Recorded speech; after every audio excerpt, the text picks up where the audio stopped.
కర్కాటకం వారికి కనుక చూసుకున్నట్లయితే గ్రహణం రాశిలోనే పడుతుంది. అయితే గ్రహణం అంటే భయపెట్టేదో భయపడేదో కాదు, ఒక యోగము అని చెప్పి భావించండి.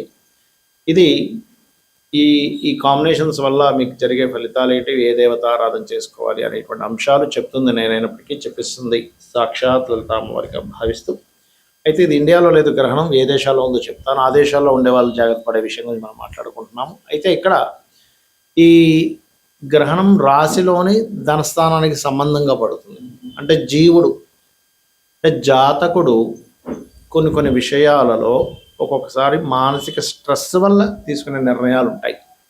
అంటే అలాంటివి ఇన్వెస్ట్మెంట్ చేసే విషయంలో అప్పు చేసి ఇన్వెస్ట్మెంట్ చేయడం, లేదా పెద్ద మొత్తంలో మీరు ఎవరికైనా ధనం ఇస్తున్నారు, లేదా ఒక అగ్రిమెంట్ చేసుకొని ఆ అగ్రిమెంట్లో సరైన కండిషన్స్ ఎలా ఉన్నాయంటే చూసుకోకుండా ధనం ఇస్తున్నారు. ఎందుకంటే రాశిలో మీకు అమావాస్య యోగం చూపిస్తున్నప్పటికీ రెండవ భావంలో ఉండే రాహు కేతుతో దగ్గర డిగ్రీస్లో జరుగుతుంది ఈ గ్రహణం. కాబట్టి లగ్న ద్వితీయాలతో సంబంధం ఉంటుందన్నమాట.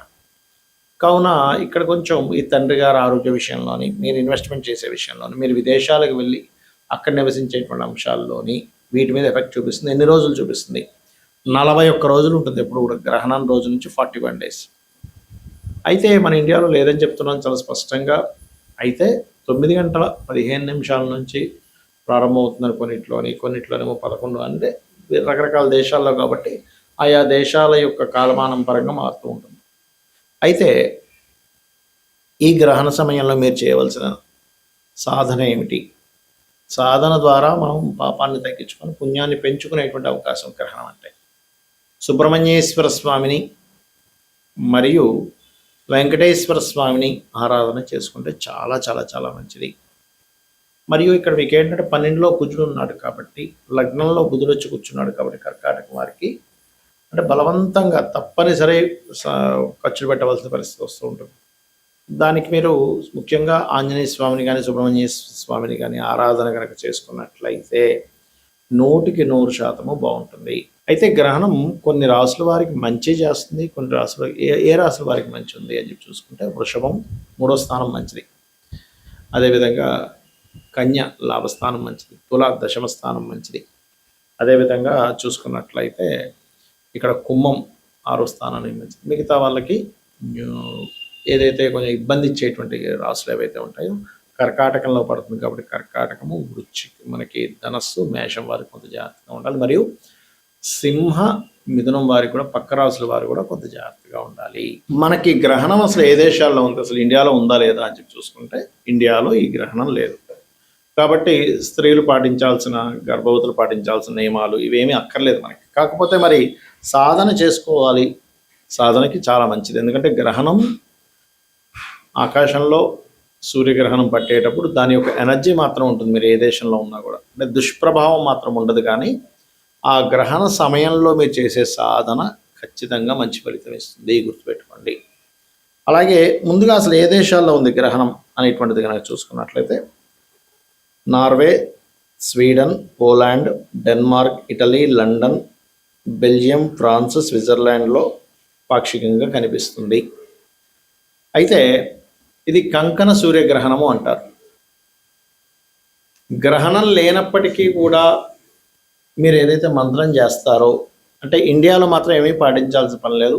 ఇది నేను గ్రహణ సంబంధించిన దోషాలన్నీ కూడా చెప్పేది విదేశాల్లో, ఈ దేశాల్లో ఉండేవారికి మాత్రమే, ఇండియాలో ఉండే వాళ్ళకి పనిచేయవి ఇవేమీ కూడా.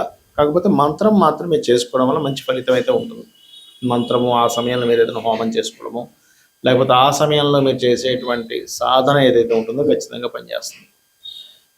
ఇక్కడ గ్రహణం అనేటువంటిది ఒక యోగంగా భావించమని చెప్తారు మహర్షులు. కాబట్టి ఒక్కొక్క సమస్యకి ఒక్కొక్క మంత్రం కూడా చేసుకోవచ్చు.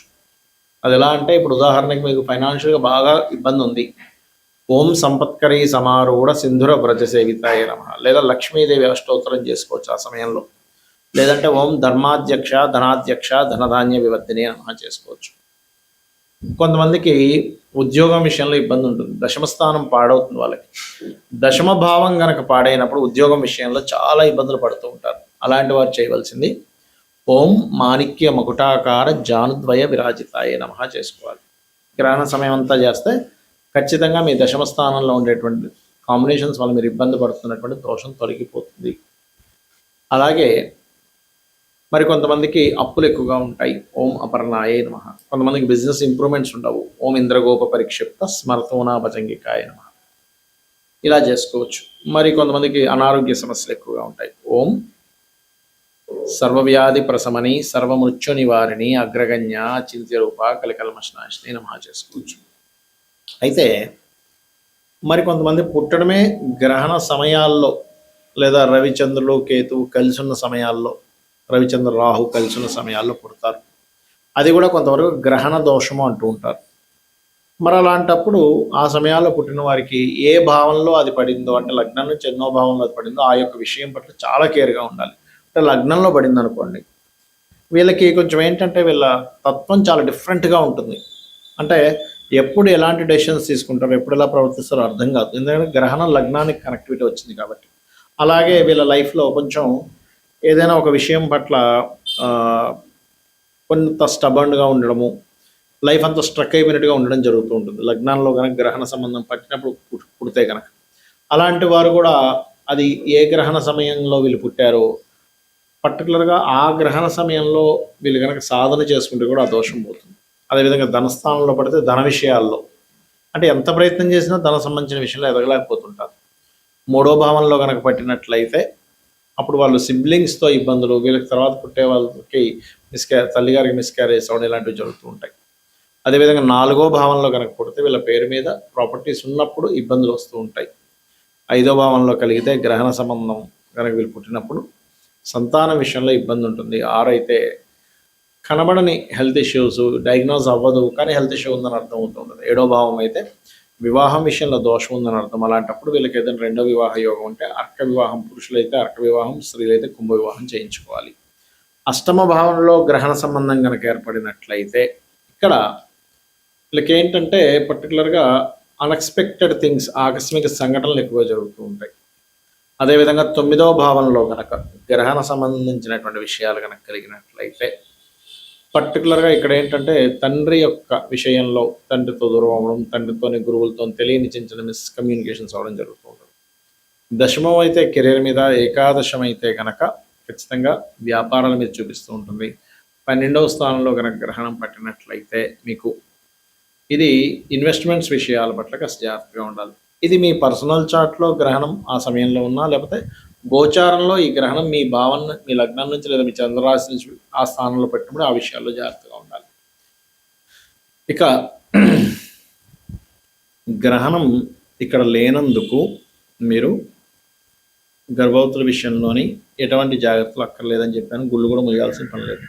అయితే గుళ్ళు ముయ్యాలని ఎక్కడా లేదు. మన వాళ్ళు ఏంటంటే మరి ఆ సమయంలో వాళ్ళు సాధన చేసుకుంటారు కదా అని మూసేసేవారు. అంతేగాని శాస్త్రంలో ఎక్కడా లేదు గుళ్ళు ముయ్యాలని. ఎందుకంటే దేవుణ్ణి ఎక్కడ పట్టుకుంటుంది గ్రహణం వచ్చి, ఆ పరమాత్మకి ఇబ్బంది ఎందుకు ఇస్తుంది? పరమాత్మ అన్నీ నడిపిస్తూ ఉంటే. అయితే గ్రహణం అయిపోయిన తర్వాత ఇప్పుడు ఏ ఏ దేశాల్లో మనమైతే ఫలానా దేశాల్లో ఉండే నివాసం ఉండేటువంటి వారికి గ్రహణ దోషం ఉంటుందని చెప్పుకున్నాం. అందులో ఇండియన్స్ ఉంటారు, ఫారినర్స్ ఉంటారు, అందరికీ పనిచేస్తుంది అది. వారు ఎటువంటి దానం ఇవ్వాలి? ఒక ఇత్తడి గిన్నె తీసుకొని అందులో నెయ్యి పెట్టి దానం ఇవ్వడం, నాగ పడిగలు, రవిచంద్ర ప్రతిమలు, మరియు అదేవిధంగా మినుములు, ఉలవలు, గోధుమలు, బియ్యము ప్రత్యేకంగా ఇవ్వాలి. ఇంకా మీరు కనుక ఏదైనా వ్యాపార రంగాల్లో ఉన్నట్లయితే పెసలు, శనగలు కూడా ఇస్తే చాలా మంచిది. ఇది ప్రధానంగా గుర్తుపెట్టుకోండి. ఇక మీరు గ్రహణ సమయానికి ముందు, అంటే కొన్నిట్లో 11, కొన్నిట్లో 9 చూపిస్తుంది, 9 గంటల నుంచి కూడా కూర్చోవచ్చు పట్టు స్నానం చేసుకోవాలి. అయితే కొన్ని దేశాలను బట్టి ఆ టైమింగ్ మారుతుంది. 9:15 ఆ టైంలో కూర్చొని పట్టు స్నానం చేసుకొని కూర్చొని 4:25 వరకు జపం చేసుకోవచ్చు. నిద్ర వస్తూ ఉంటుంది. దీనికి మీరు కావాలంటే ఉదయం పూట కాస్త నిద్రపోయి తర్వాత రాత్రి మెలుకువగా ఉండేలా ప్లాన్ చేసుకోండి. ఎందుకంటే ఒక అద్భుతమైనటువంటి యోగాన్ని ఇచ్చేటువంటి సమయం గ్రహణం అంటే. శ్రీమాత్రే నమః.